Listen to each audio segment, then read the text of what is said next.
Hello, welcome to Capturing Christianity. Today I've got Dr. Bob Stewart, who actually knew Dan Dennett in person, and they've interacted with each other, and that's what we're discussing on the channel today is Dr. Daniel Dennett's legacy. If you hadn't heard the news, he recently passed away on April 19th. Let me go ahead and pull up his Wikipedia page. Actually, when I first saw the news, I wasn't even convinced that it was true, and then more and more people started to confirm it. But it looks like it obviously has been confirmed. April 19th, 2024 is when he passed away. He was an American philosopher and cognitive scientist. Here, according to Wikipedia, his research centered on the philosophy of mind, the philosophy of science, and the philosophy of biology, particularly as those fields relate to evolutionary biology and cognitive science. One of the things also that he was well known for in philosophy was he was one of three, as I understand it.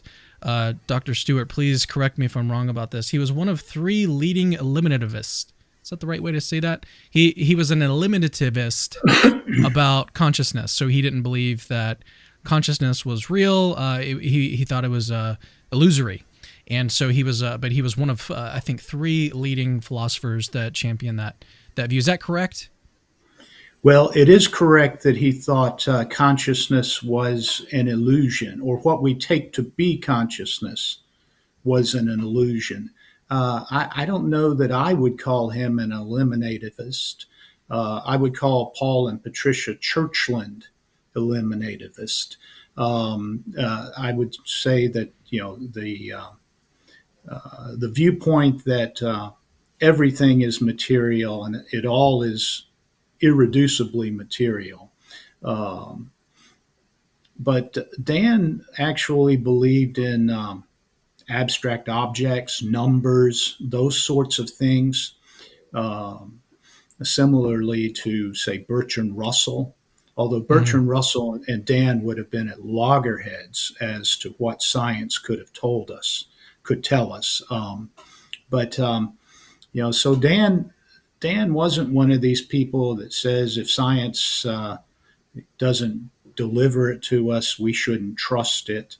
He thought philosophy was a very noble endeavor, that philosophy had done a lot of good, that there were truths that philosophy had. So I wouldn't call him an eliminativist, but he did think that that consciousness was not what we thought it was. And I think that's a huge problem. Galen Strawson, who's a leading philosopher of mind, whose views I also disagree with, called Dan's idea he called it multiple drafts, that what we think is consciousness is like, he uses the analogy of the latest draft of a research paper. And we think that we're in a theater watching the world and seeing a movie or all of our experiences, and we're having the experience of experiencing it, that subjective sense of being likeness, that sort of thing. He says that's not what consciousness is at all. It's just information, and it's just data. And so I think his views are quite similar to Susan Blackmore. Maybe she was one of the three eliminativists on the list as well. But I wouldn't put them in the same camp as the Churchlands. I think that's a fairly ridiculous view. We'll get more into that in a little bit. I actually wanted to just let the audience know what you can kind of expect if you want to watch this interview in full. So what we're going to do at the very beginning, we've actually got some clips lined up. The first clip is an interaction between Dan Dennett and Alvin Plinga, one of the most famous, at least in the philosophy world, one of the most famous clips between sort of back in the day when this was recorded. I think it was the early 2000s. I could be wrong on that date. But around the early 2000s, there was an interaction between basically the greatest philosophical thinker on the Christian side, Alvin Plinga, and at the time, one of the greatest philosophical thinkers, Dan Dennett on the atheist side. And so they had a little bit of a clash. We're going to play a clip, a little snippet of an interaction that they had back in the early 2000s at a philosophy meeting. Then we're going to actually look at a clip from Richard Dawkins. Actually posted a clip yesterday. I guess it is a clip, but it was a video. I think it's like a 14-minute video. We're not going to go through the whole thing, but it was basically a conversation that Dan Dennett and Richard Dawkins had, I think probably 10 years ago, just looking at the way that they've aged since then. But it's an interesting clip. We're going to get some reactions from Dr. Stewart on this clip where they're talking about death and dying from an atheist perspective. And so we're going to kind of get into the minds of someone like a Richard Dawkins and someone like a Dan Dennett on dying from an atheist perspective. And the whole question that we kind of want to ask today is, how should we view Dan Dennett's contributions to philosophy? I think, and this is definitely a fact about me as well, someone who is actively engaged in the apologetics community. I have a big interest in philosophy, but the things that I've seen, and I haven't read Dan Dennett's work, I haven't actually interacted with his philosophy. I've only seen snippets from him here and there, and I think that's true of, like, I just can't read everyone, and so I've got to pick. And Dan Dennett just hasn't been one of those that I've felt compelled to read and engage on, especially because I don't see him as being a really big contributor in the areas where I really have a big focus on, like the arguments for and against God's existence. But nevertheless, my perspective on him, I think, has been shaped by other people that have spoken about him. And maybe it's just not true. Maybe it is a fact that in the philosophical community, he's very highly respected. Whereas in the apologetics community, maybe he's not so highly respected. So what we want to do today is look sort of as objectively as we can at his philosophical contributions and ask the question, was he a good philosopher? And maybe we can actually help shape people's thoughts on this, because it is a bad thing to do to have a bad view about someone's contributions to philosophy, whether or not you think that they were a Christian or an atheist or whatever along those lines. So, but along the way, I think we're going to hopefully answer some of those questions if you've got those in your mind as well, as I do. But let's go ahead and begin with this clip, unless Dr. Stewart, you've got anything else to add. Actually, no, I did want to do this. You sent me a bio, and I'd like to introduce you a little bit to the audience so that they can get a better understanding, because this is your first time on Capturing Christianity. If you guys don't know, Dr. Stewart is a professor of philosophy and theology and Greer Hurd Professor of Faith and Culture at New Orleans Baptist Theological Seminary. He's written or edited 15 books. He's transitioning to Professor Emeritus at the end of this academic year. It's currently 2024, and he and his wife, Marilyn, will then live in Fort Worth, Texas. So they're going to be moving from New Orleans to Fort Worth, which actually is only a few hour drives from me. I'm in Houston, so maybe we'll actually be able to interact in person at some point. So I've got friends in Dallas and in the Fort Worth area, so maybe next time I'm up there, we can grab coffee or something along those lines. That'd be great. So, so if you guys want to learn more about him, just go check out his books that he's written or edited. And yeah, let's go ahead and get into this first clip. The reason I wanted to play this first clip, it's a clip of the interaction between Plinga and Dennett, as I mentioned. And part of the reason I wanted to play this first is because I first saw this, I think, probably back in the early, 2012, 2013, around the time where I was just starting to get into apologetics. So I saw this clip between Plinga and Dennett, and I thought, if this is true, I don't really know that I want to spend time reading Dennett's stuff if he's going to be sort of doing stuff like this. And so let me just play the clip for you if you guys have never seen this, and then we'll get some reactions from Dr. Stewart. But I must say I was disappointed in his response to my evolutionary argument against naturalism. He basically simply announces that evolution has in fact produced us, and that in fact our beliefs do track the truth. But that's not an issue at all. I do not mean for a minute to argue that evolution has not produced us, nor for a minute that our beliefs do not track the truth. That isn't the question. The question is rather whether what the probability that our faculties should be reliable is, given evolution and naturalism. I gave an argument for supposing that probability is low. It seems to me Dan didn't mention the argument. Finally, I mentioned premise one. Yeah, he mentioned premise. But he did all hangs on premise one. He did mention, but I gave an argument for premise one, which Dan didn't, as far as I can see, even mention. So he did mention premise one, and I'm grateful for that. Okay, so that laughter, that was actually from the audience at the APA meeting, the Philosophical Society meeting that they were at, and Plinga was presenting a paper, and then Dan was sort of interacting with it. So it's not very common to have this sort of interaction in the first place between two philosophers at these sorts of meetings, as I understand it. And then it's very not common for the audience to be that engaged either. But what I heard when I heard this clip all these years ago is Dennett didn't really seem to interact with the argument that Plinga presented. He, as Plinga says, he mentions the premise in question, but he doesn't actually interact with the argument that Plinga gave in defense of it. Now, Plinga obviously might be wrong. The argument that Plinga gives might not be satisfactory. It might not be sound. It might not be a good defense of that premise. But at least you've got to interact with the argument. And so, when I first heard that, I thought, yeah, if that's kind of like what he's doing, then I don't know that it'd be worth my time to go and read his stuff. But I guess to pass it back over to you, Dr. Stewart, do you find that as representative of his philosophy? Was it normal for him to kind of make those types of maneuvers, or how does this sort of right? What are your thoughts on this? Yeah. So first off, Dan didn't really do very much in philosophy of religion, and philosophy of religion is the area that apologists are keenly interested in, and his area were philosophy of mind and philosophy of science, or philosophy of biology.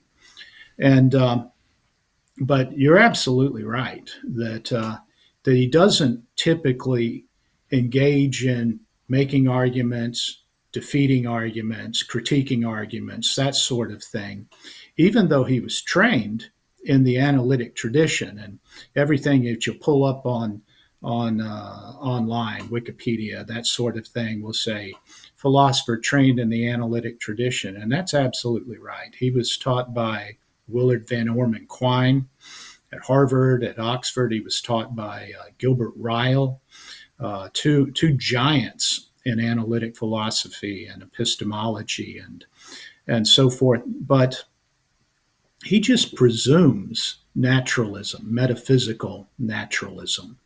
And this was an interesting, this observation that you've made, Cameron, dovetails with an observation that I had at the Greer-Hurd Forum in 2007, when William Lane Craig presented a pretty basic argument of if you've ever heard Bill Craig at an apologetics conference, or if I don't think anybody on the planet's heard him 3 times, that they don't know the Kalam argument, they don't know the argument from cosmological fine tuning, those sorts of things, and then Bill makes a cumulative case for them. Mm-hmm.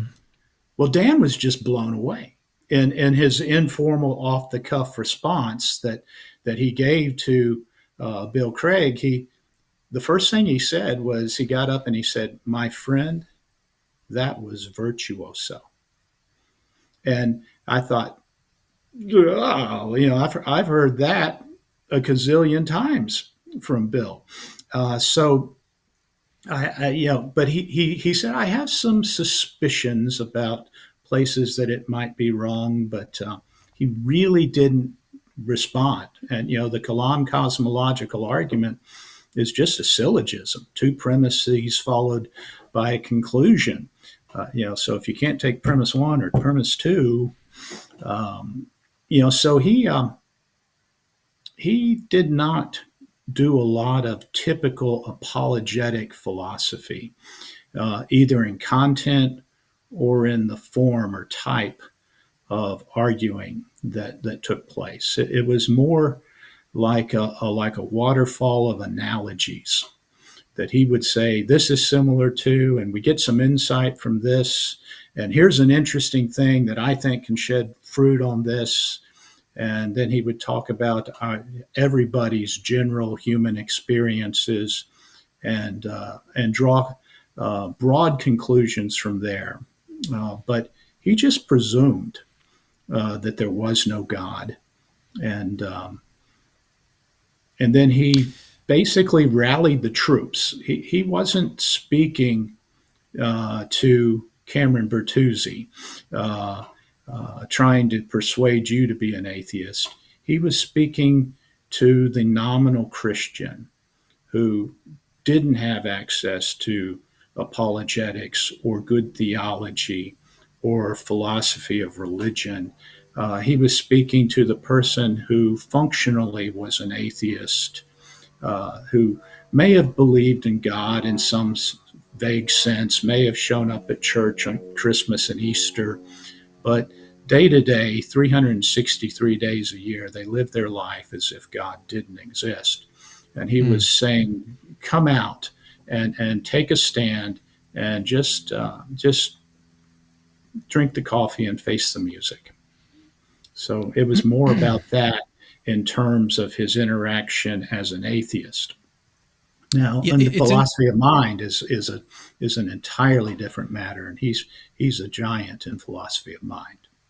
Yeah, that's what I was going to mention earlier. You said, for those of us just joining us, that Dan Dennett or Dr. Dennett hasn't really produced much material, or at least even in response, or produced much in response to, in the area of philosophy of religion, but in philosophy of mind, completely different story, as you say. Yeah. And so what's sort of puzzling, though, is that as an apologist, you hear things like, oh, Dan Dennett is one of the four horsemen of the new atheism, right? And you see him pop up in these videos and stuff with Richard Dawkins and Sam Harris and Christopher Hitchens, and then it just becomes kind of puzzling. Like, how did he become, if he hasn't really even interacted much with philosophy of religion, how did he become one of these, quote unquote, four horsemen? Mm-hmm. And maybe that wasn't his doing. Maybe it wasn't his decision to include himself in that group.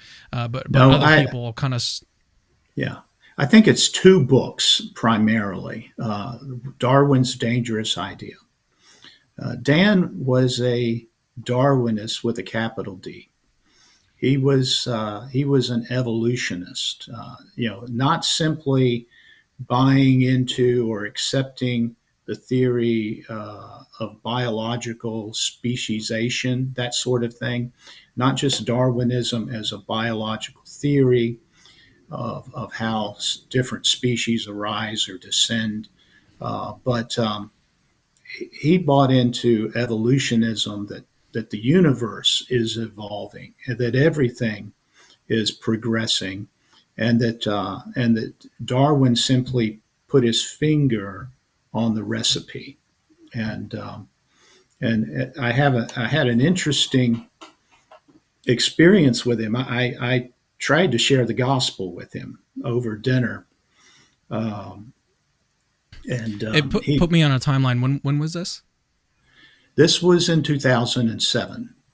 Okay, and so it was at that forum, the Greer forum. It was after the forum, and we were out at dinner, and he was. I think Dan just didn't really interact a lot with committed Christians, which is easy to do when you live and teach in Boston, but he was grateful for how warmly he had been received by Southern Baptists. I mean, after all, we're the picking boys of the secular. We're the guys that always get picked on if it's not charismatic word faith preachers, that sort of thing, by secularists. And so I don't know what he thought he was going to experience. I think it was something like probably he'd be met when he drove on campus by 200 rednecks with 300 guns. But in that evening, our president got up and told a little bit about why Southern Baptists would be doing a thing like this, where at that point in time, we'd had the co-chair of the Jesus Seminar, John Dominic Crossan, and then we had Michael Ruse, another atheist, and so why are you inviting atheists and highly liberal Christians to come speak on your campus? It's because we believe in dialogue, we believe in persuasion, we don't believe in coercion. We don't think the government should step in and say, you must believe this or that in matters of religion. And we're willing to fight alongside the secularist for that. And boy, Dan was just thrilled with that. And so he was just praising me about how open-minded we were. And I looked him in the eye and I said, well, you know, Dan, I really am an evangelical Christian. And I really would like to see everyone give their life to Jesus Christ, even you. And then he launched into this soliloquy, and it was so informative about how he thought. He said, I'm a Darwinist first and an atheist second. And in other places, like on the Closer to Truth show, I think he says something like, the evidence for Darwinism is as good as it ever gets in science, which I think that's wrong. But then the evidence for atheism is not as good as the evidence for Darwinism. But he wrote a book called Darwin's Dangerous Idea, in which he teaches that Darwinism is like an intellectual acid that eats away at belief, and that and many of Christianity's or theism's most sophisticated of apologists haven't realized that yet. So, but anyway, at that point, he said, I'm not interested in the historical man, Charles Darwin. I'm interested in his ideas. And he said, why can't you Christians be like that with Jesus? Why does he have to be the issue rather than what he taught was the issue, what he thought? And so that told me that he put Darwin and Jesus on the same plane, that they were both great minds with interesting ideas that have proven to be highly influential, but that you could separate the men from the ideas. But it also told me that he was biblically illiterate. And my answer was, well, Dan, because it was Jesus who taught that he was the way and the truth and the life, and no one comes to the Father but through him. And it was like I'd hit him between the eyes with a 2x4. He didn't know that. Well, that's probably one of the best 10 or 20 known verses in the Bible, John 14:6. It wasn't like I was, going into Habakkuk, or some Old Testament, Lamentations chapter 3 sort of thing.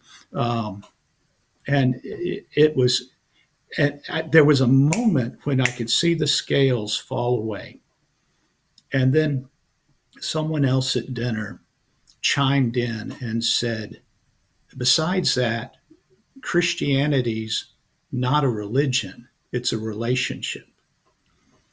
And I know what people mean when they say that. There's a good point that they're trying to make, that Christianity is a unique sort of religion, that it's not based on simply works, but grace, that sort of thing. And I agree wholeheartedly, but we lost him at that point because he was looking. Was that at a philosopher that said that? It was, but I'm not going to say who it was. It was not Alistair McGrath. I'm also certain it wasn't William Lane Craig. No, Bill wasn't there, and it was not anyone on the program for the Greer Herd Forum. So don't go scurrying back to the 2007 Greer Herd book. But anyway, that gave me an insight into what made him tick. And that's fascinating. Do you have any? So we're going to, if you just joined us, we're going to turn to a clip between Richard Dawkins and Dan Dennett where they're talking about death and dying on atheism, how they should view that as atheists. Actually, super fascinating clip in all sorts of ways. There's about a 5-minute clip we're going to get to, pause it and kind of comment on it as we get to it. But before we get to that, I actually wanted to ask you, Bob, was there any other interactions that you had with Dan that are memorable that you'd like to share? Any sort of positive interactions that you had with him? Well, he was very gracious. He was very kind. He's very big physically. I had not. Yeah, how tall was he? I want to see if it's actually listed on the Wikipedia. I don't. I mean, it doesn't really seem relevant, but it could be here. Yeah. I'd bet my car he was over 6'4", but I'm not a betting My dad man. is 6'4", and it's massive. And it's so tall. But he was very helpful. So I'm just going to search for it, see if I can pop him up. being on the book, being part of the book. We published through Fortress Press in America and Westminster John Knox later on. But him being part of the book got it published in the UK with SPCK. So he helped in a number of ways, and he was really quick to respond and very patient with questions through email and so forth. But I wasn't all that close to him. I don't know him inside and out. It's not like we hung out together or played golf together, that sort of thing. But I liked him, and I'd like to think that he liked me and thought of me as a friend. Yeah, I'm not seeing his height, unfortunately. But I mean, if you've met him and you think he's over 6'4", that's pretty tall. He could have played basketball. Well, he said that he regularly was confused with Santa Claus by young children, and he didn't mind that.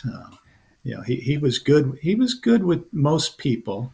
I have seen some online, not video interaction, just data interaction, where he uses some coarse language with other skeptics, but he never treated me that way.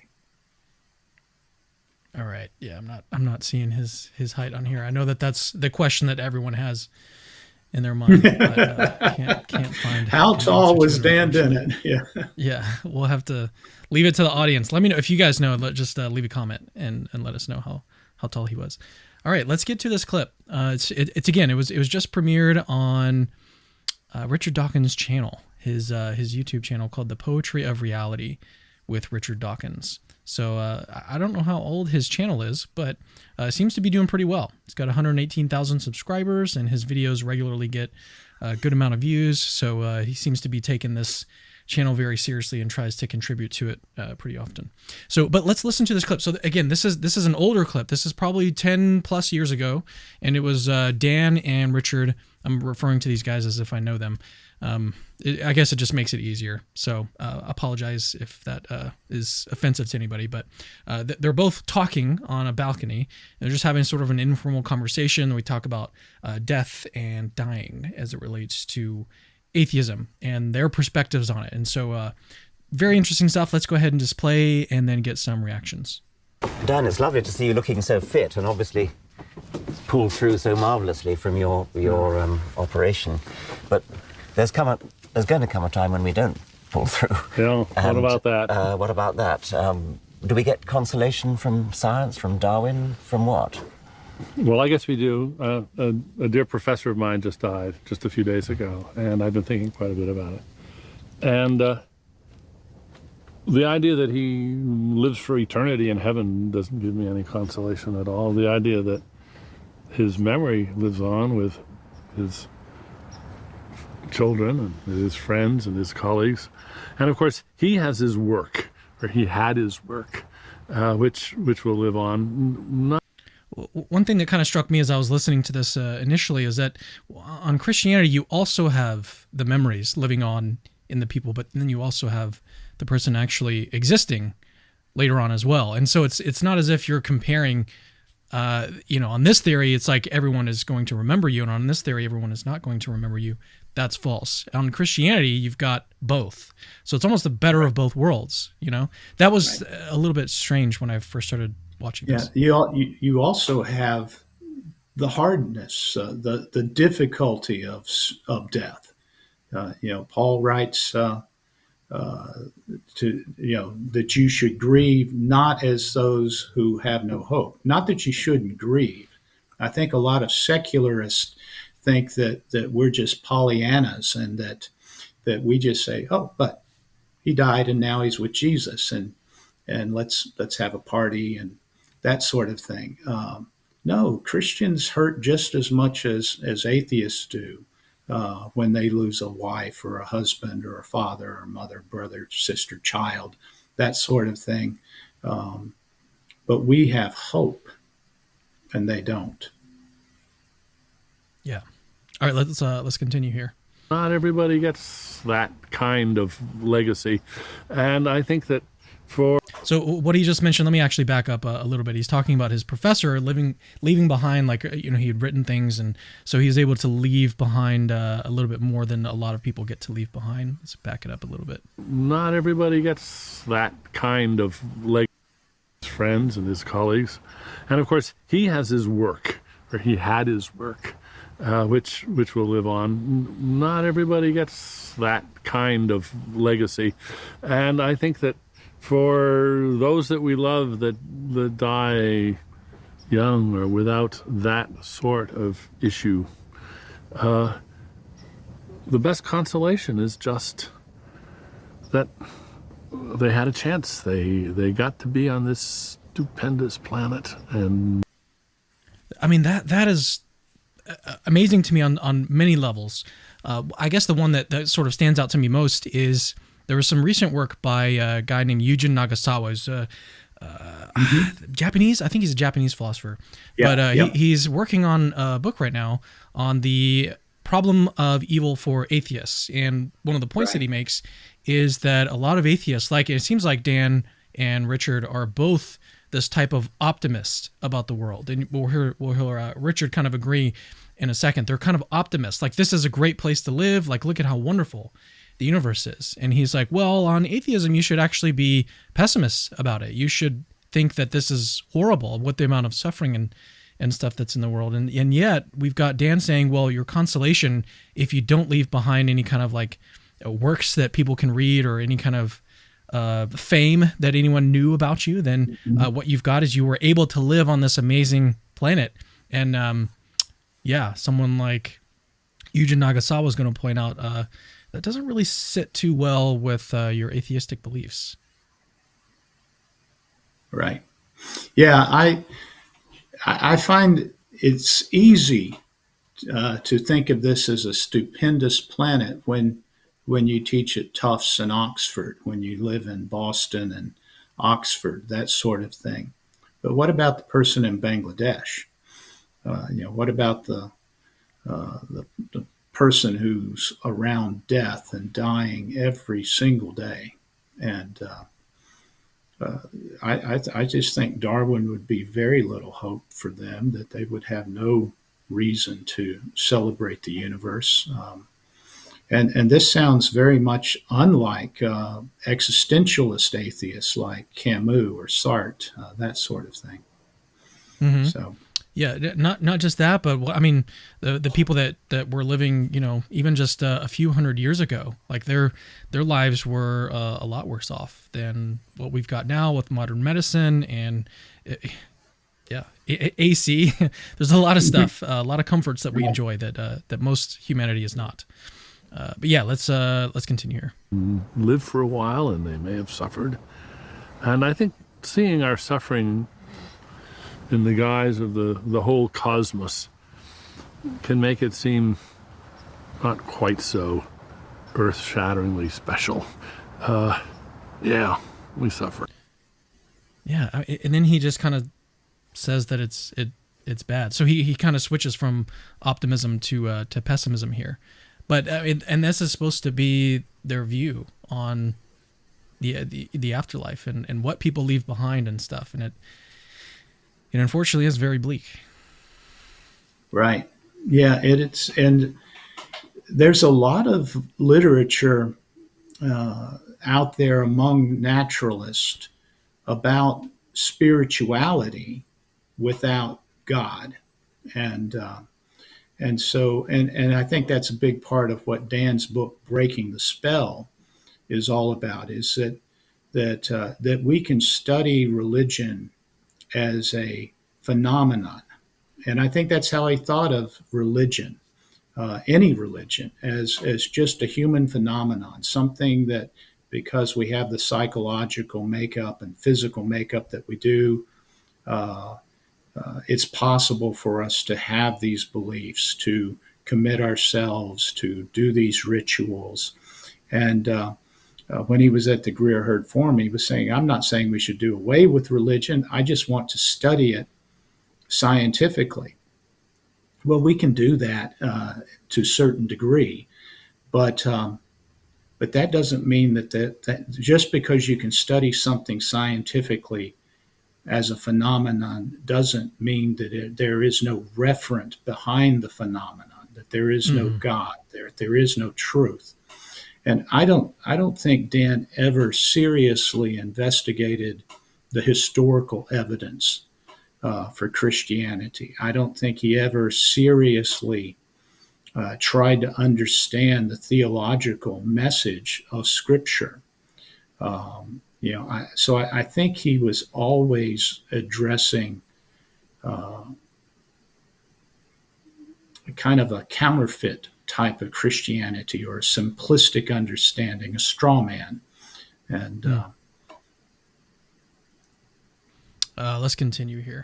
But You're right. It is a consolation to have a few books behind one, or musical compositions, or whatever. Or I suppose a great family life, and there are plenty of things of that sort.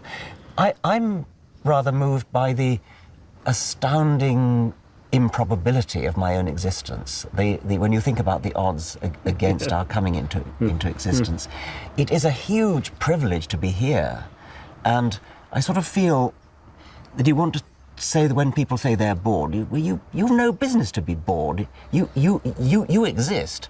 There are gazillions of people who could have existed in your place, and many of them would have been a lot better than you. So stop whinging. And the same thing when people bemoan their lot, or indeed bemoan the fact that life is going to come to an end. You're lucky to have had anything at all, is what I feel like saying to them. Stop moaning. With the first part that Richard talks about, I want to kind of just be like, you've just admitted that your existence is super improbable, but improbable relative to what hypothesis? On the hypothesis that naturalism is true, I think that's right. But on the hypothesis that theism is true, your existence is not as, at least it's not as improbable as it would be on naturalism. So I'd like to see him actually sort of flesh that out. And in a lot of cases, like he'll just, I don't know if this is still kind of where he goes. Maybe it is, but he's often in the past said, well, if you invoke God as a hypothesis, then you've basically, you've faced the problem of having to explain where God came from. And that's like, and then that supposedly just demolishes the God hypothesis, which is ironic on a number of levels. But suppose we could just sidestep that for a second and then ask the question, how likely is your existence given naturalism versus how likely it is given theism? What's the likelihood there? And then you compare the likelihood of both of those and combine that with something like the likelihood principle in philosophy. Your existence is actually going to be evidence for theism over naturalism. But at that point, he might want to say, well, even so, it is still the case that on theism, you don't have an explanation for where God comes from. And so that just like completely demolishes your argument. And there's all sorts of responses that could be made to that. But yeah, that was my initial thought with this clip from Dawkins here. What are your thoughts? Well, both you and I have watched it all the way through. And the longer I watched it, the sadder I got. I think this whole clip, and I would encourage people to go see it in its entirety, is just an illustration that Pascal was right. that there is a God-shaped vacuum in every heart. And men try to fill it up in various ways, through hedonism, through money, through power, through fame, these sorts of things. But here are two highly successful, world-acclaimed academicians, best-selling authors, richer than you and I put together. Probably, I don't know how rich you are, but philosophy professors in Southern Baptist life don't make that much. But who are trying to find something, and frankly, what they say just sounds like nonsense to me. And this next part, came away quite sad. Yeah, this next part from Dennett, there's just so much to say on this clip. Let's just continue. Exactly. And we're not filled with fear and trembling at the thought that there were all those years before we were alive. So it shouldn't bother us that there are going to be all those years when we're not alive. Mark Twain, I think, said, I was dead for billions and billions of years before I was born and never suffered the slightest inconvenience. Yeah, right, sure. Of course, I wouldn't dream of saying stop whinging when somebody had just lost a loved one. If you've just lost your professor, there's something immensely precious about human friendship and human closeness. And to lose somebody can be like losing a limb. And so that very much doesn't come under my heading of stop whinging. Of course, you give thanks to what? You thank goodness for what they were and what they did and what they achieved and what they were to you. But of course you mourn them, you weep, you wish they were still here. But you get on with life, you face life, and you get on without them. You know, that's actually a good response when a lot of atheists will ask the question, and I don't think this applies to people who have really thought about the issue, but some atheists will be like, well, why do Christians grieve? If they believe in the afterlife, why do Christians grieve when they lose a loved one?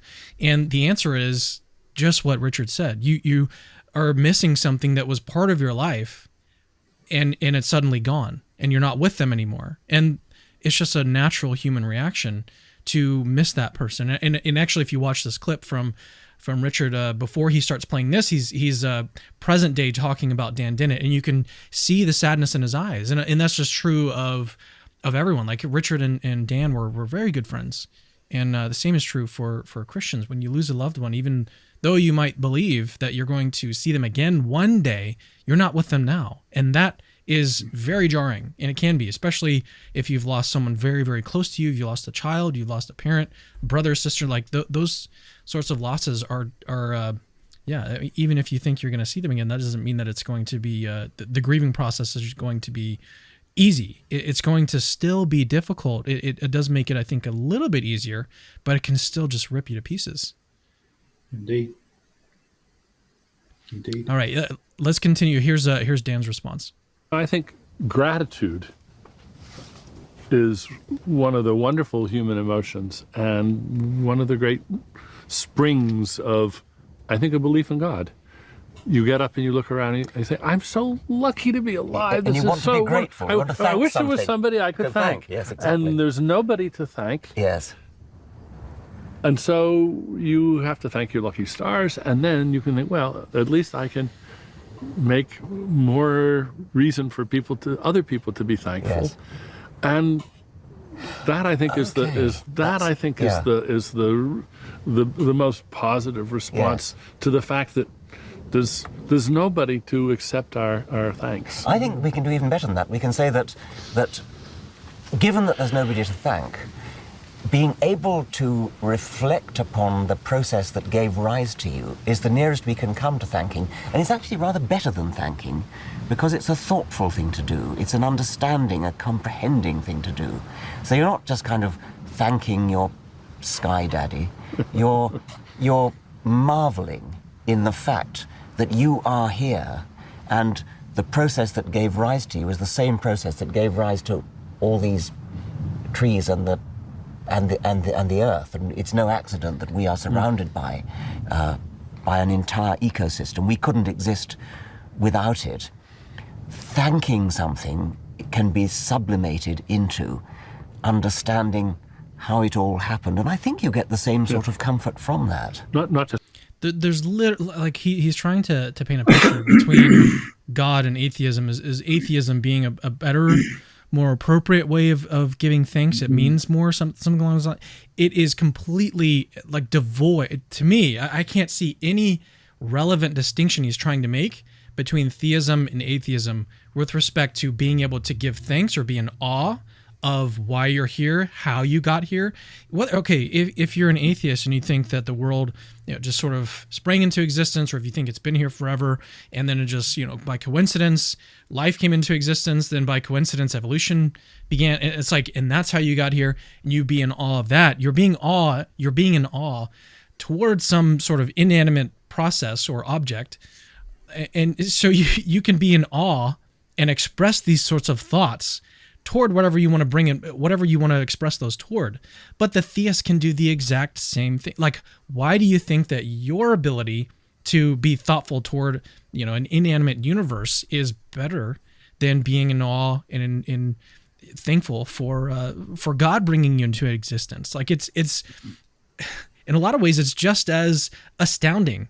God, this omnipotent, perfectly loving being, brought you into existence, thought that you were worth bringing into existence. That's amazing. That's incredible to think about. You can be very thoughtful about that. You can be very in awe about that. On what planet? I just don't really see a distinction here between it being better for atheists to be thoughtful here. Well, I thought this phrase, and I just realized it this time through. The earlier when I watched it, I didn't catch it. He talks about the process of evolution, and you being here is no accident. And yet in every single book that Richard Dawkins writes, he writes that evolution is blind, it's accidental. So the process is an accident. But you coming out of the process is no accident. That's still an accident. If a previous cause is accidental, then the immediate cause is ultimately accidental as well. And that just seemed ludicrous to me. But I think they are both worshiping at the altar of evolutionism, and that's all they have, and when your only tool is a hammer, every problem looks like a nail. It is also interesting that they feel the need, it's almost like a compulsion to be grateful, to be thankful toward something, even if it's not God. They've got to feel like they've got to direct that gratitude somewhere. And so they're just like trying as hard as they can to direct it to the most appropriate place. It almost reminds me of the argument from desire.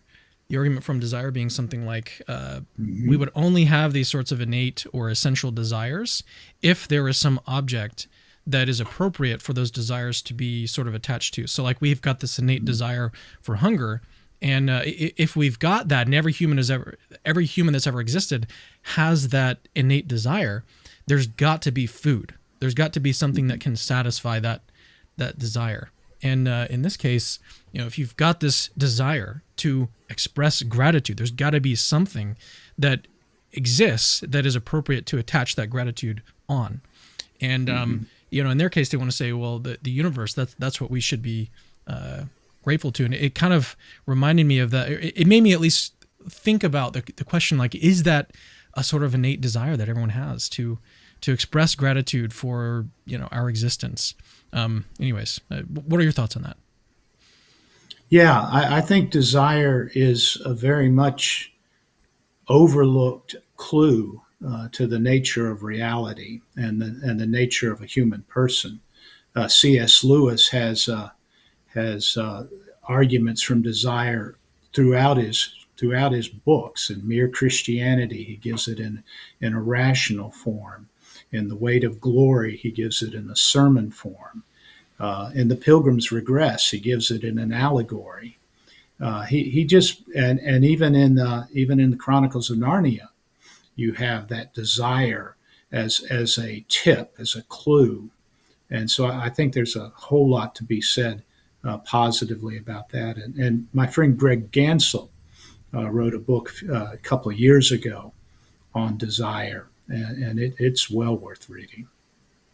I did want to mention before we get to the next clip and continue this, we've got, I think it looks like about another 50 seconds or so that we'll play, and then we'll kind of close out the interview. But I wanted to mention, if you've been enjoying this show, you've been enjoying watching Capturing Christianity videos, we do need your help to continue producing this content. We don't make enough from YouTube ad revenue on our channel. Our channel is still relatively small. We've got apologetics videos in general just don't really do that well unless you're doing the really more popular stuff like Frank Turek and stuff. We kind of go a lot deeper here, and that's the service that we provide as an apologetics ministry, is going deeper on the subjects. But those videos typically don't perform as well. They don't get as many views, so we can't really rely on ad revenue to function as a ministry, and so we rely on revenue from Patreon. So if you guys want to support Capturing Christianity, help us basically make sure that we can continue doing this. And I love doing this. All I want to do is create this type of content. So please go support us at Capturing Christianity. Go to the link in the description to our Patreon. You can donate as much as you want, $5, $10, and in return you'll get access to early videos. We do monthly hangouts. We do all sorts of things. So go check us out there. Thank you in advance if you're even thinking about or praying about supporting Capturing Christianity. Let's get on to the next clip. Again, we got about 50 more seconds of this clip between Dawkins and Dennett, and then we'll kind of wrap up the stream here. I think you get the same sort of comfort from that. Not just comfort. I think awe. I think exaltation. Exactly. I think yes. Hallelujah. Exactly. It's yes. just spectacular. It's so wonderful. I love that he uses religious language there to express what he's trying to get at. It is kind of ironic, but I love that he's doing that, and he's comfortable doing that with Dawkins on, he obviously knows that he's being recorded here as well. Yeah, that's Dan Dennett. Yeah. And that sense of exaltation is, if anything, I think stronger in me because of my atheism than it would be if I were a believer. Yes. I see the universe itself as a thing which is not quite what Anselm said God was, a being greater than which nothing can be conceived. But certainly I can't think of anything greater than the universe. It's fantastic. Yes, hallelujah for the universe and for the fact that we can understand it, or we're working on understanding it. Well, I actually need because to replay this because Yeah. he says a lot of things I think just don't really make sense, but then it seems to me, and correct me if I'm wrong here, but it seems to me like he contradicts himself immediately when he starts to talk about this. He says the universe is not exactly like Anselm thought. It's not the greatest conceivable being. And then immediately after that, he says the universe is the being on which I can not conceive of anything greater. That seems like a straightforward contradiction. I need to listen to it again and see what's going on here.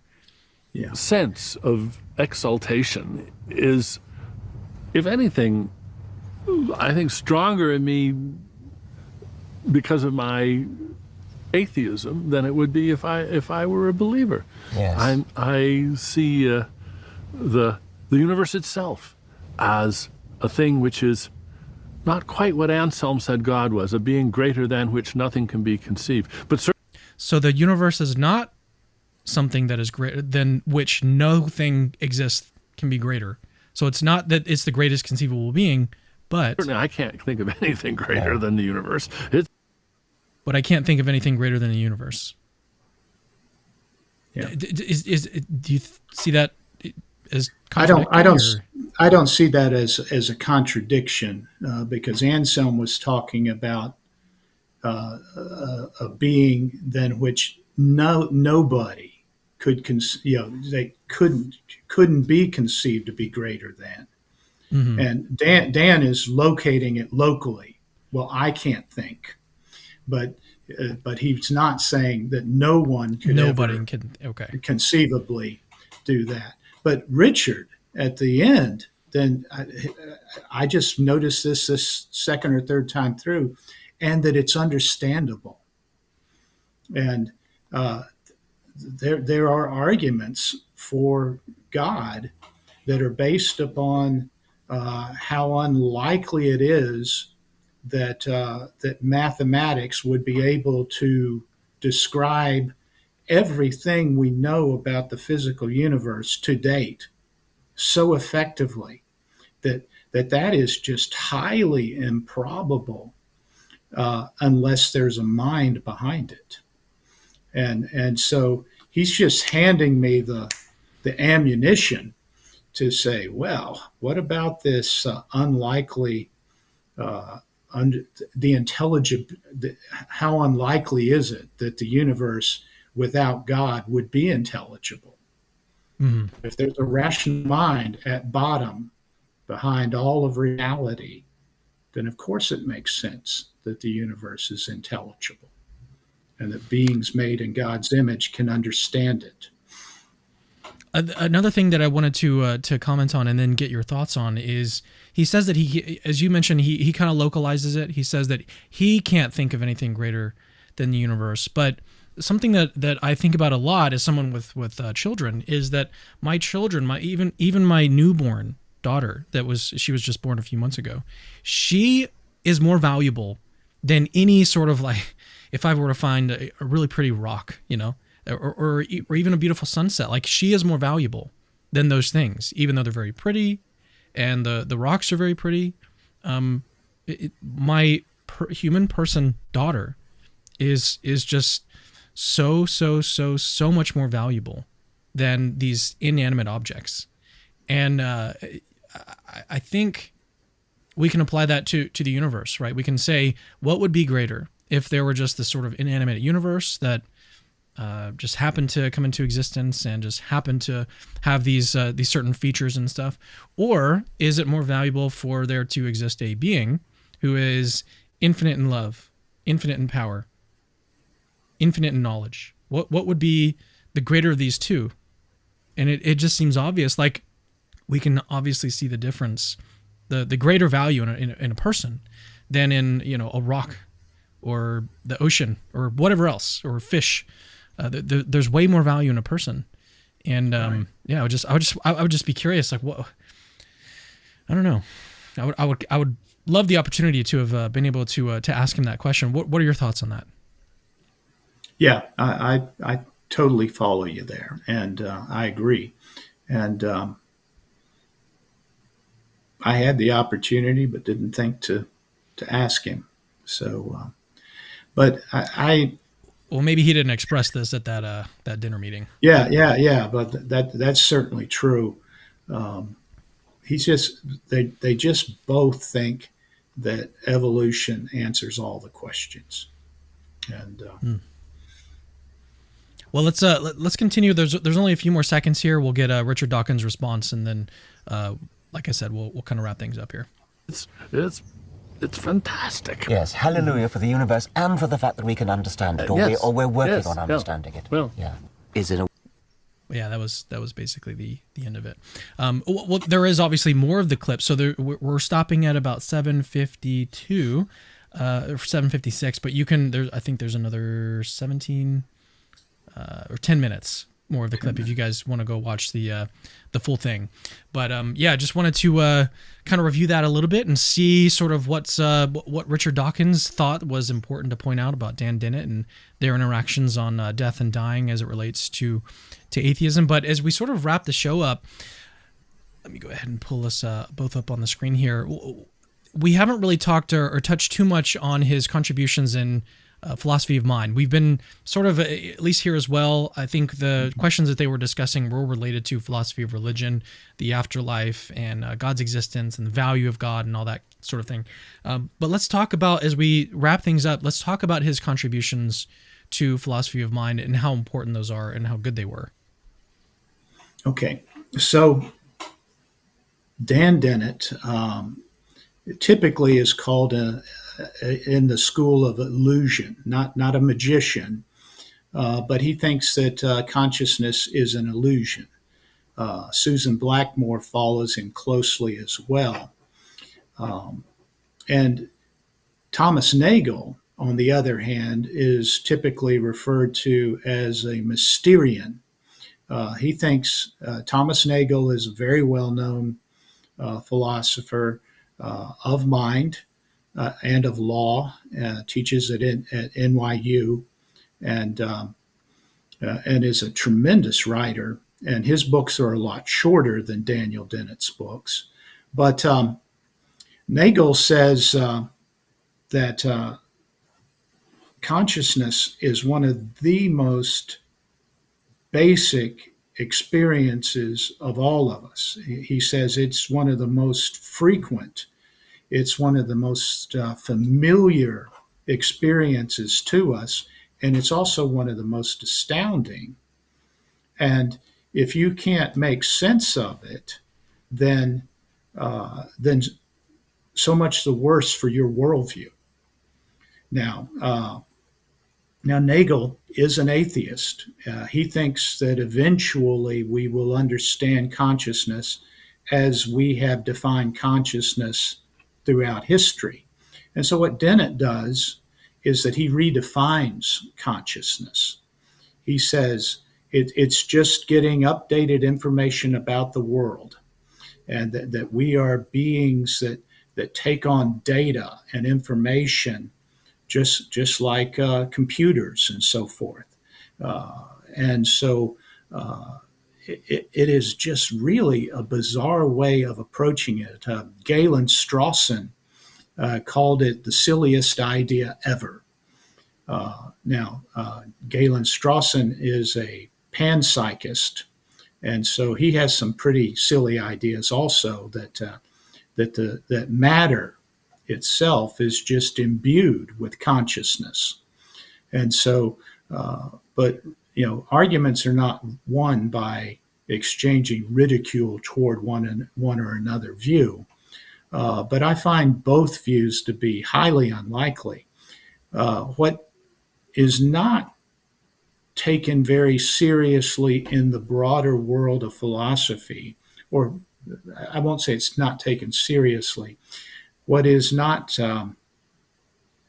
widely held, maybe not getting a lot of press, not the front burner issue. And philosophers are like sports fans. What have you done for me lately? And so a new idea, even if it's strange or bizarre, or perhaps because it is strange or bizarre, will get a lot of traction, at least for a time being. And so, but my mind immediately went to Philip Goff and panpsychism. Yeah, Philip Goff is a panpsychist. Galen Strawson is a panpsychist. David Chalmers is a panpsychist. I think the panpsychists are more aware of the difficulty of explaining consciousness on naturalism. And they're all trying to explain consciousness on naturalism. But what doesn't get a lot of the press is dualism. And what Dan does is he caricatures, or he doesn't even need to caricature, he just beats Descartes. Descartes thought that the soul, Descartes was a dualist. Descartes thought that the soul existed, he could locate it in the body, in the pineal gland. Now that's about the worst idea I've ever heard. But Descartes' not a dumb man, and a lot of Descartes' ideas have more traction than you typically think that they do. But there are he did propose some Christian, false things. Yeah, there are good Christian philosophers that are dualist, whether they're substance dualist or property dualist, or even what was Aristotle's view? Hylomorphic? Hylomorphist. And so but they're not responding to people like Stewart Getz. They're not responding to J.P. Moreland. These guys are doing some very sophisticated stuff that is just not getting to prime time. And so I'm not a philosopher of mind, but I'm relatively conversant with it. And in fact, at 2 weekends ago, we had the Southwest Regional Evangelical Philosophical Society meeting. And I read a paper on whether one could make a sound theistic gap argument from consciousness. And it was an investigation. I'm not ready to do it yet, but more and more I'm moving in that direction. Pause real quick. Let me ask a clarifying question. So you're attempting to, okay, so the gap problem is a well-known problem in philosophy, which basically says people that argue from the kalam, from the argument from contingency, they face this problem called the gap problem, which is basically how do you get from there is a necessary part of reality or there is a first cause, how do you get from there to God's existence? And what you're arguing is that consciousness, the nature of consciousness, is one of the things that we can consider that's going to help us bridge that gap. Is that what you're arguing? Not exactly. No, I'm doing something much more radical than that. Okay. You've heard the old atheist and frequently Christians say it. This is not the God of the gaps. I'm saying that gap arguments from gaps in our knowledge, can be sound arguments. And I've published on this, and so has Greg Gansel, and so has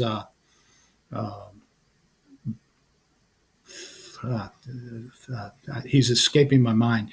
But for instance, we use gap arguments all the time in philosophy in other areas than science.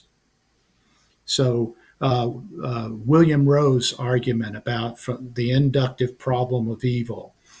You're familiar with Rowe's fawn. Yes. And so he has these no-seum arguments. I don't see any explanation for this horrible instance of suffering. Therefore, there probably is no explanation. Well, that's all. That's a gap argument. So a theistic gap argument would say something like, every event has an explanation. Every state of being has an explanation. And every explanation is either natural or supernatural. I don't see any natural explanation for this state of being. I can't conceive of a possible way to get at an explanation. Therefore, there probably isn't an explanation. So gap arguments are frequently poo-pooed as arguments from ignorance. You don't know that this is not the case, therefore it probably is the case. That's an argument from ignorance.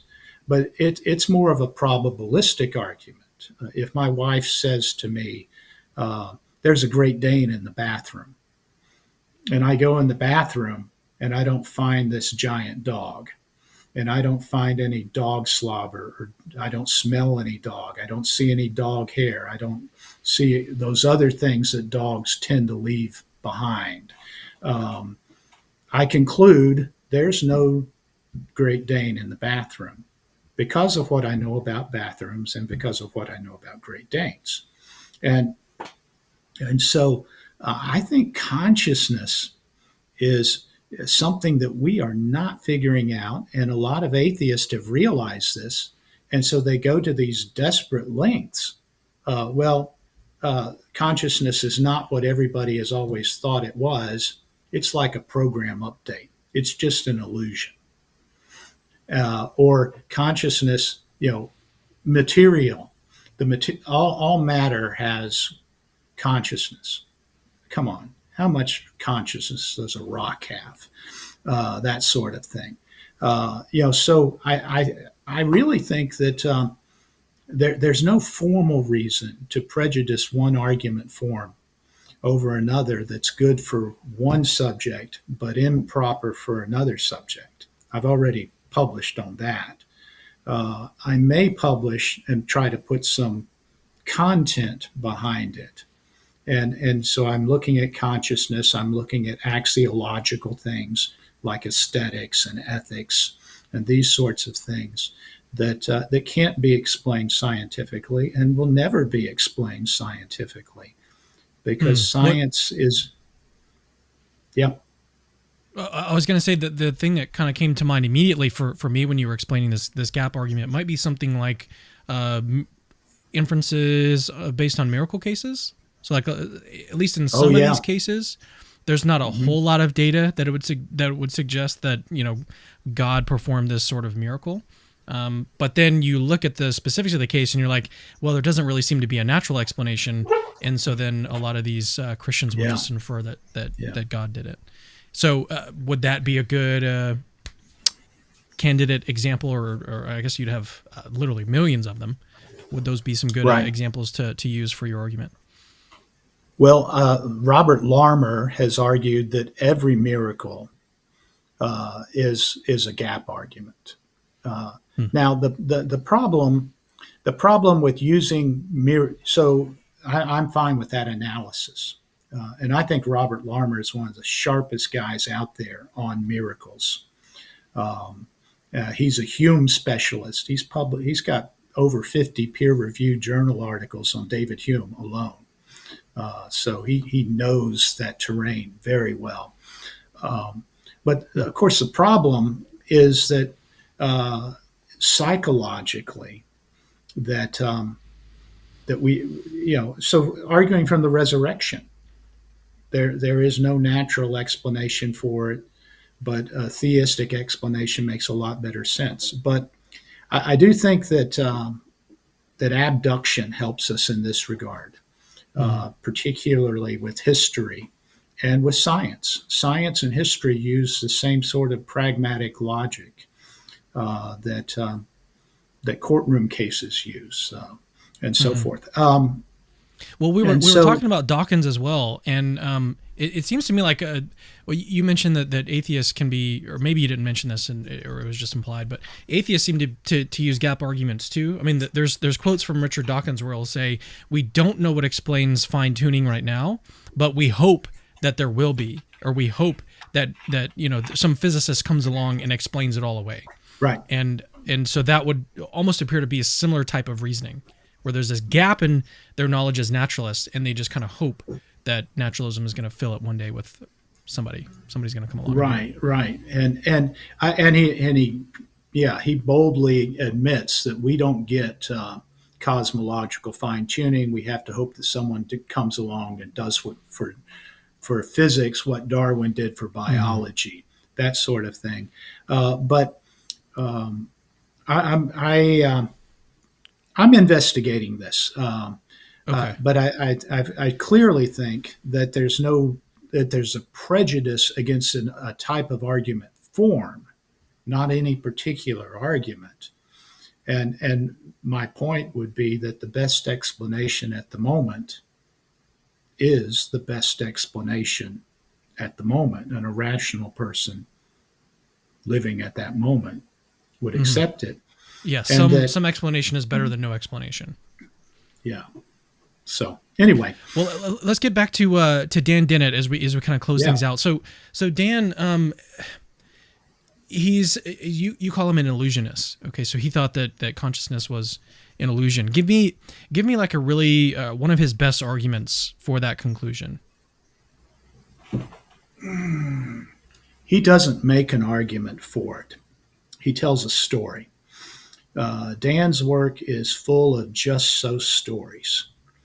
And so you called him, and I've even got it in the title of the video, that he was wrong, but he was very creative. And so is this what you mean by creative, that he was able to... Right. He brings together interesting facts. He knows a lot about technology, and basically he's a rock star for things like TED Talks, where you get a little bit of, isn't this interesting? And somebody comes out and tells you in 8 minutes something you never knew, and it's very curious to you.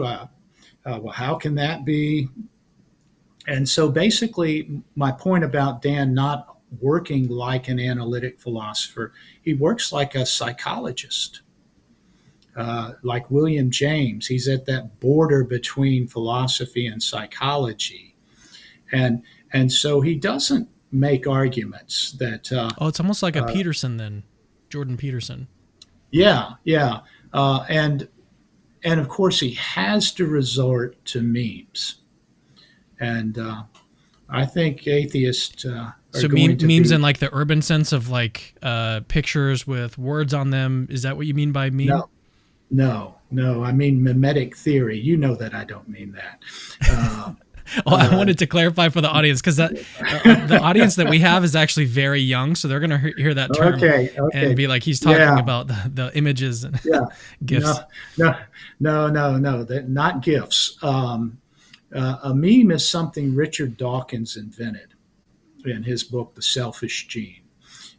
He recognized that for his view of Darwinism as a worldview, not simply a biological theory, to be true, that we needed more than genetics. And so he talks about cultural replicators, units of imitation. And then I think I can quote it pretty close to verbatim. He says, we need a new unit of replication. I hope my classical friends will forgive me for taking the French word. I wanted to sound like Gene. I hope my classicist friends will forgive me if I create a term. If it helps, it could be related to the French word meme or to meme. It should be pronounced to rhyme with cream, meme. And they think of memes like viruses or like genes, that they're just things that culture does. You learn languages or language evolves. This is a big one for Dennett. Words and language evolve over time. And so, what a term meant in the 1940s, like gay. In the 1940s, gay meant happy. Today, gay means a homosexual, a person of homosexual orientation. So language evolves. That happens because evolution is working in every facet, not just the biological sphere. And this is just a silly idea, but it's championed by people who need it. But it's an ad hoc solution. It's a solution created to prop up a position that can't stand on its own. So there you go. As we wrap up, is there anything that you'd like to mention that we haven't really talked about? Yeah, well, I didn't mean to get onto the God of the Gaps, but I think that I think there are some lessons to take away from it. One is that we have preconceived notions about who the atheists are, and atheists have preconceived notions about who the Christians are. And we need to talk to each other, and we need to be open to learning from one another. That doesn't mean that I have to sacrifice my Christian commitments, that sort of thing. That I have to, doubt. But Augustine said, "All truth is God's truth," and as a result of my friendship with Dan Dennett, I've made inroads with the secular humanist in New Orleans. I've spoken at the NOSHA meetings, the New Orleans Secular Humanist Association, on more than one occasion. We invited them to Greer Herd, and they came out. They were a big part of the Greer Herd audience. And then I invite them every year to our annual 5-day apologetics conference between semesters in January. And I tell the atheist, you can come free. The Christians have to pay. And many of them do. And in fact, on one occasion, one was converted at the conference. So I think that we do need to read atheists, and particularly to assess them. What is making this person tick? I think a distorted and blown out of proportion evaluation of Darwin makes both Dawkins and Dennett tick. Well, I can certainly agree with that. Does that make any sense? Yeah, no, I think that's important, and it kind of ties into your interactions with Dan. Seems to me like your interaction with Dan, like he wasn't really expecting to interact with someone who's a devoted Christian, and his interaction, I think, the way that you described it, seems like you kind of changed his perspective on the situation, and maybe even opened his mind up a little bit to what Christianity actually teaches. Yeah, well, I hope so. I know Plantinga knows him better than I do, and I think I mentioned to you before we started filming this that Al wrote him a letter, called him, sent him an email. I can't remember what form of communication it was, but Dan had a heart attack around 2005, 2006, somewhere in there. And Al called him up or contacted him somehow and said, "I'm praying for you." And Dan appreciated it, but then he wrote a little pithy article, "Thank goodness," not thank God, thank goodness. And of course, but then he doesn't have a basis to think one thing is good and another thing is not. So. Well, that's the best I can do. Dr. Stewart, it's been great to have you on. What are some of these books? You just sent me a list of a number of books that you've written. What are these books about? If people are interested in going and checking out your written work. Okay, yeah. The three most recent were books that I did co-authored. The last one I co-authored with Bart Ehrman and Michael Bird on when did Jesus become God? Okay, and that's a Westminster John Knox book, and it's a good book. Was that a book that you edited or you contributed? We all three wrote it, but we didn't write sections together. So I wrote the first and last sections. Then Mike and Bart, they had opening talks at the Greer Herd Forum, and then we transcribed their dialogue. And so it's about equal parts. I think I might have written more than either one of them. Probably did write more than either one of them. But there's that, and that's on high Christology or low Christology, and then the other. Real quick, has Bart been? Did he start out as high Christology and then move to low Christology, or where does I know currently he's low, but when did that transition take place, if it did? Yeah, so Bart actually did have a transition. I would say he's higher now than he was in the past, but he doesn't think Jesus was God.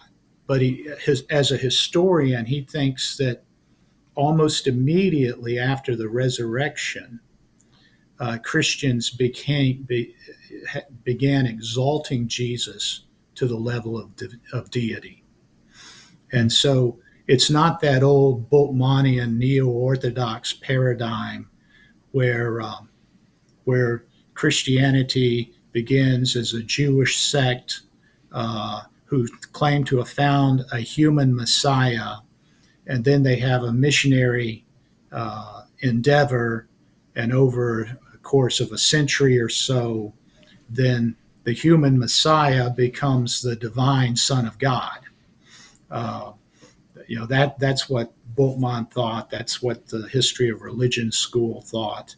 But Barth says no. Almost immediately after they thought Jesus was raised from the dead, they began declaring that he was divine.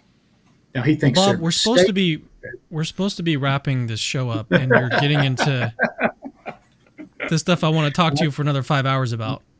Okay, well, I'm moving to Texas. You can have me on again. That would actually be a good idea. Maybe do something in person. That'd be awesome. I do have an Amazon author page. It's under Robert Stewart. For my academic books, I write Robert, and then I self-publish some books for collegiate students under Bob Stewart, because they don't know that Bob and Robert are the same name.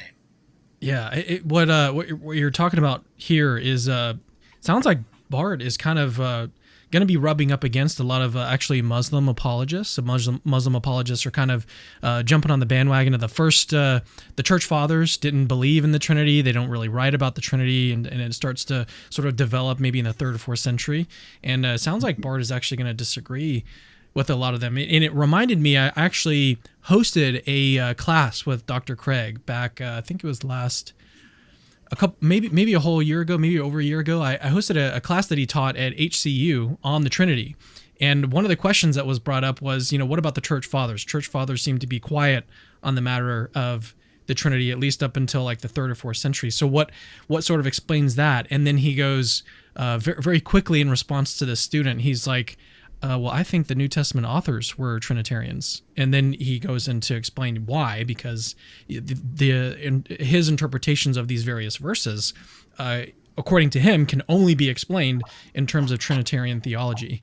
And I thought that was a really pithy response to that student. I thought it was really interesting. Also really interesting to think about is some people want to point to the church fathers and be like, this is what the church believed. And then Craig is like, well, actually the New Testament authors themselves were Trinitarians. Right.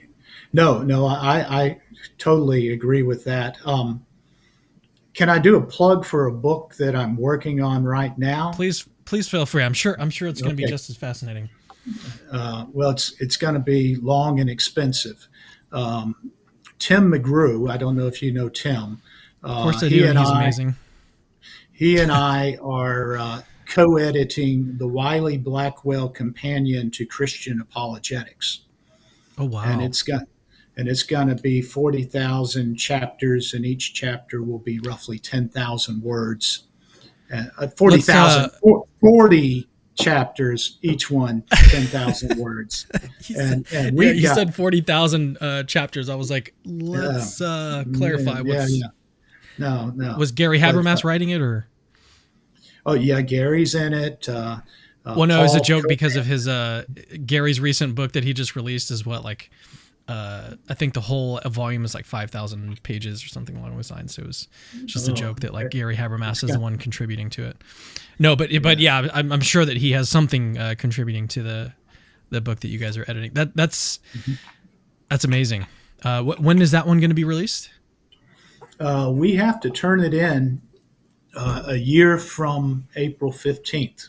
So we're about 11 months, 11 and a half months away from our deadline to submit the manuscript. And we've got amazing authors writing for it. How do you think it'll compare to the book that was released a few years ago by Doherty and Walls, 24 or so arguments for God's existence? Well, it has a section on arguments for God's existence, and we're looking at some. We've got Robert Larmer writing on arguments for miracles, which most modern apologetics texts don't mention arguments from miracles. So we do have arguments from desire. Greg Gansel's writing the chapter on that, and we've got Ed Fazer writing the chapter on the cosmological argument. So we've got really good people writing on these things. Charles Tolliver's writing on faith and reason. So top people in their area. Alistair McGrath is writing on scientism. But it's not going to be a book like that at all. It's going to be very academic chapters on a wide range of things. This is going to be an unusual Wiley Blackwell companion. They do all these companions, companion on skeptical theism, companion on the problem of evil, companion on metaphysics, that sort of thing. But Christian apologetics is really a wide-ranging field. And so we're going to deal with biblical issues, the internal evidence for the reliability of the New Testament, textual reliability of the New Testament, textual reliability of the Old Testament, all these sorts of things. We're going to deal with the problem of evil in its various formulations. We're going to deal with science, and we're going to deal with apologetic method. So it's going to be, I think when it comes out in Kindle, it would be a really great resource for a Christian college or graduate school to use. When it comes out in hardback, it might be a little pricey, but I haven't really shied away from making students pay big bucks for good books. We think nothing about paying $130 for an introduction to logic text, but somebody writes a book on apologetics or philosophy of religion or theology. You think it's got to be $10, right? And of course, our psych and counseling students, man, their books are super expensive. So I'm excited about it. Well, you and I have to talk. We maybe there's a way that we could partner and do something together to kind of promote that book. I think there's a lot of opportunity there. So, but I wanted to point people back to his scholarly page on Amazon. Search for Robert Stewart. I'll also provide a link in the description of the video if you guys want to go check out some of the other books that he's worked on. But Bob, it's been great to have you on Capturing Christianity, and I probably will be taking you up on your offer to do something in person if we can make it happen in the near future. Okay. So let's definitely stay in touch and make some more magic happen in the Christian apologetics sphere. So, but thanks again for coming on. This has been such a pleasure. All right. Thank you. Okay. And we'll see you guys in the next video. See you guys very soon. Hey, it's me again. Actually, don't leave yet. I've got something super, super important to tell you. So first of all, you're awesome. Like you just watched a really, really long video just now, and you're still watching it. That is actually pretty amazing. Secondly, we have hundreds, literally hundreds of other apologetics related videos for you to watch on our channel. Go check them out. I've interviewed exorcists, hosted debates between Christians and atheists. I've even made response videos to atheists. All of that is available on our channel. Go check it out. Third, I rely on people that see value in my work, people like you that watch videos to the very end, to keep the lights on around here. Literally, this is how I feed my family. So if you see value in the work that I do, please consider supporting this ministry and becoming a patron. Links to that are in the description. Oh, and have I mentioned that Christianity is true?